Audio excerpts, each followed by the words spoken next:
in the context of the fair trade concept, which is the focus of the discussion today. And I want to start by stating a principle theory for which I think there is enormous evidentiary support, which is that the primary reason why there has not been broad and sustainable improvement in the level of respect for the rights of workers in global apparel manufacturing, despite 10 years of codes of conduct and monitoring, is that to this day there is still no market at the producer level for products made under decent working conditions. There remains to this day only a market for sweatshop products, and I'll explain in detail what I mean about that. It's critically important to look at the labor rights issue from the standpoint of producers, of factories that make products. And as everyone here I know is aware, American, European apparel brands and retailers no longer actually make clothing with very limited exceptions, which is to say they don't own factories, they don't employ garment workers, increasingly they don't even employ designers. All of those functions are contracted out to independent businesses, mostly located in the third world, the global south, who produce on contract for these brands and retailers. And there are a few important things to understand about the nature of that contractual relationship. First of all, it is a temporary in every instance. A major brand, a major retailer does not make a 2-year, 3-year, 4-year, 5-year contractual commitment to buy clothing from a factory in El Salvador or Kenya or Indonesia or China.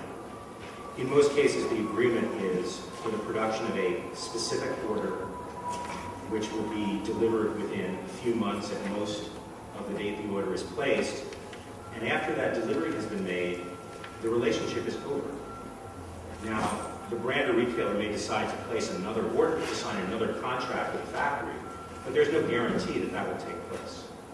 And so the factories do not know from season, from year to year, where their business will be coming from.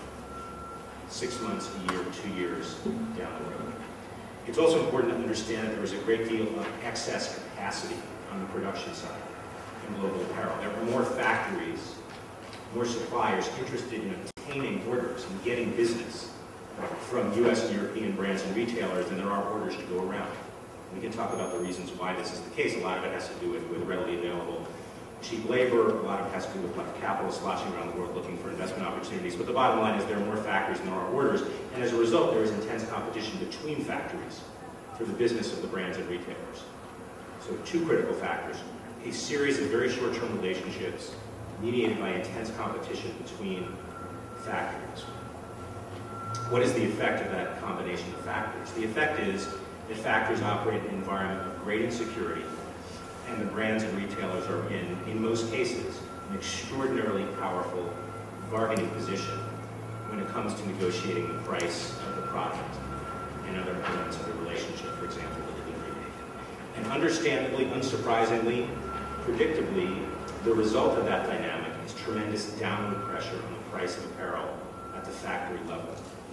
And that's what we've seen. Indeed, over the last 10 years, the period of the emergence and proliferation of codes of conduct and monitoring, the period when, in theory, the primary focus has been on improving conditions, lifting up workers, raising standards, what we've actually seen is a steady drop in the price at the factory door for most apparel items, particularly basic items like t-shirts and sweatshirts. And it's important to think about the implications of this. It is, as a matter of simple logic, it costs more to produce under good conditions than bad conditions. It costs more to produce if you actually pay the legal minimum wage than if you pay less. It costs more to produce if you pay a legally mandated overtime premium, and if you don't do so, it costs more to produce if you buy the health and safety equipment that you have to buy to actually protect the health of your workers than if you do not choose to buy that equipment. It costs more if you actually have to let workers go home after 8 or 10 or 12 hours and can't make them work a 24-hour shift when you're a day or two away from your delivery deadline. And because it costs more to produce under good conditions than bad conditions, when you actually ask factories to improve conditions, change the way they do business, respect the rights of workers, when you ask them to change, they ultimately will need a higher price for the product in order to do so. And it's the opposite that has transpired over the last decade. And the critical insight, in my view, that the fair trade movement has had that the anti-sweatshop movement, broadly defined, missed 10 years ago and 8 years ago and 5 years ago, is that in order to achieve and maintain higher standards, better conditions for people who make the product, there must be a premium paid to them by the buyer of the product. This concept has not existed until recently in the anti-sweatshop discussion, in the Labor Rights Code of Conduct discussion. It was an enormous error, flaw in the thinking and in the strategy of the anti-sweatshop movement, and one I have to say our organization is as guilty of as any other, until we began to focus more on this price question in recent years. So when I say why is there no market for goods made under decent working conditions to this day in terms of a market for producers, the reason for this is that although brands and retailers throughout the US and Europe have adopted codes of conduct, implemented their own monitoring programs, although they have hired people themselves to go out and monitor factory conditions, most of whom are sincere, dedicated people who do their best within the constraints under which they must operate to help the workers they are charged with helping, the reality is the brands and retailers have not been willing to acknowledge the fact that in order to achieve the standards to which they themselves are committed officially, publicly, they must pay a higher price to the factory for the product. So although the expectations have risen in terms of the labor standards that we are supposed to see in the factories, the price has not risen commensurately to make it possible for the factory to achieve those standards.